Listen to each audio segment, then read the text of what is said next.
The Nigerian capital market has been trading somehow in mix in recent times, although the market for some times was on a positive sentiment where we saw the bullish run for a very, very long time. But in the last 2 to 3 weeks or thereabout, the market has been trading mixed. Let's speak to a stockbroker, of course, who is the vice chairman of the Board of Highcap Securities, David Adonri. He joins me via phone from the trading floor of the Nigerian stock market. Good morning, Prof. Thank you very much, Yusuf. All right. Good morning. Happy to be here. Yeah, same here. Glad to have you. They might talk to us about the market performance in recent times. We've been seeing mixed trading. Yes, given by information, especially what we call price sensitive information. And information changes from time to time. And as information changes, the market also changes as well. In recent past, of course, we've had, like I said, that has been quite persistent since 2028. But it's not to say that the whole run has completely ended. What we have seen is just a little pullback in the past few weeks or so, arising from investors' apprehension following the delay in the release of the half-year results of the banks.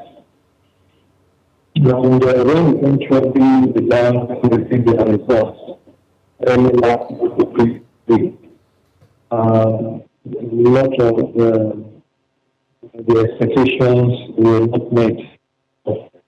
The performance of the bank, considering the fact that they have consistently in the past made very impressive dividend distributions at half year or interim dividend.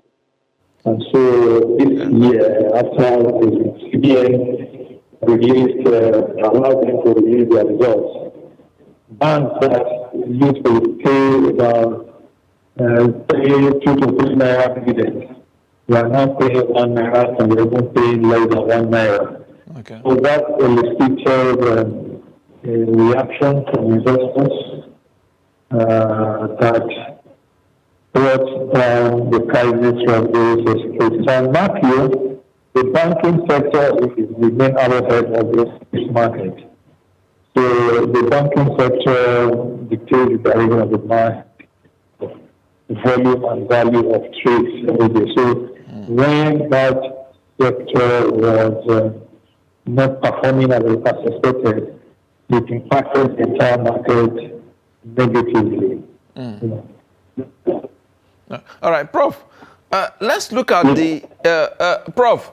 Let's look at the event that happened on the floor of the exchange last week. We saw African Capital Alliance exiting Adonri holding last week in a landmark off-market trade involving 691.9 million shares valued at 387.44 billion naira. What impact would this business decision have on Adonri Holdings as a company?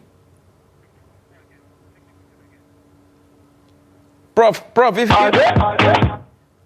if you can hear me, I said that last week we saw African Capital Alliance exiting Adonri Holdings last week in a landmark off-market trading involving 691.9 million shares valued at 387.44 billion naira there. I mean, what impact would this business decision have on Adonri Holdings as a company? No, that bulk divestment was quite massive. And you know, before then, the price of Adonri had started climbing. It had gotten to over 580 naira, and people saw that it was marching steadily towards the price of over 700 naira, which it was listed. So that bulk divestment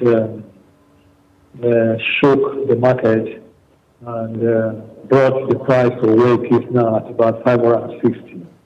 So it's just the ownership changing hands, not necessarily something that affects fundamentals of the company itself. I believe that judging from the disclosures from the company, I believe that their fundamentals remain strong. They are leaders in the petroleum industry.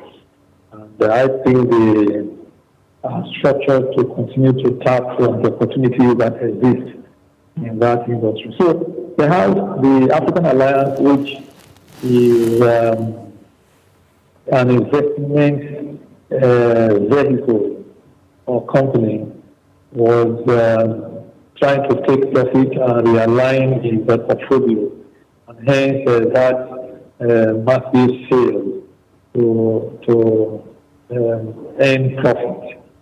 Otherwise, the investors continue to trade in the stock. So trading is going on steadily on it. Okay, Prof, before I let you go, let's talk about Unity Bank. We saw the share resurface last week for trading. Amid rumor of a possible merger with Providence Bank. What can you tell us about that? Yeah, it was just a special dispensation. A special window was opened by the stock exchange to enable, I think they said AMCON, to transfer the shares to a strategic investor. So AMCON was holding a large chunk of that security, and I don't really know who that strategic investor is, but there are market guesses that is likely to be the Providence Bank people who are acquiring Unity Bank. So, Unity Bank has also been under full suspension as a result of their wish to go into a merger. Now, if that was the transaction indeed of that wish to deepen the holdings of Providence Bank, it therefore means that the acquisition is probably coming to an end. And we may see the full exit of Unity Bank away from the market to be part of Providence Bank. The next step will be whether Providence Bank itself would like to be listed in the market. Because that's what we have seen between Union Bank and Titan Trust Bank. Union Bank exited the market. They were taken over by Titan Trust, but Titan has not made any move to be listed in the market. All right. So that's the situation. All right. Probably the same situation may likely play out with the Unity Bank. But before I let you go, Prof, give us the outlook for the week. What should we expect for the week? Yeah, if you look at the transactions that have happened in the recent past, a lot of bulk exits by high net worth or institutional investors. You see that part of what has depressed the market has been all those sales by those individual investors. I would think that those sales have been completed, and so the supply that had inundated the market will gradually dry up, and then the demand will also rise steadily. So, today the market has started, although flat, but we are seeing recoveries, especially in the banking sector, with many banks recovering, we're seeing Access Bank also recovering, and so on and so forth. So, for the rest of the week, as the month is also ended, of course, you know what we call the end of month effect. We are now also talking about the end of quarter effect, wherein portfolio managers realign their portfolios. So, at the end of this month, which is midweek, I expect to see a bullish market, which can roll over into next month, because we start expecting the third quarter results to start hitting the market and lifting up the market again. Indeed, of course, the fourth quarter is also about to end there. Of course, we look to see what will happen in the market today, and of course, this week as well. We have 4 trading days for the week because of the October 1st public holiday. David Adonri, Vice Chairman of the Board of Highcap Securities, thank you so much for your contributions on the show. We appreciate it. It's a great pleasure.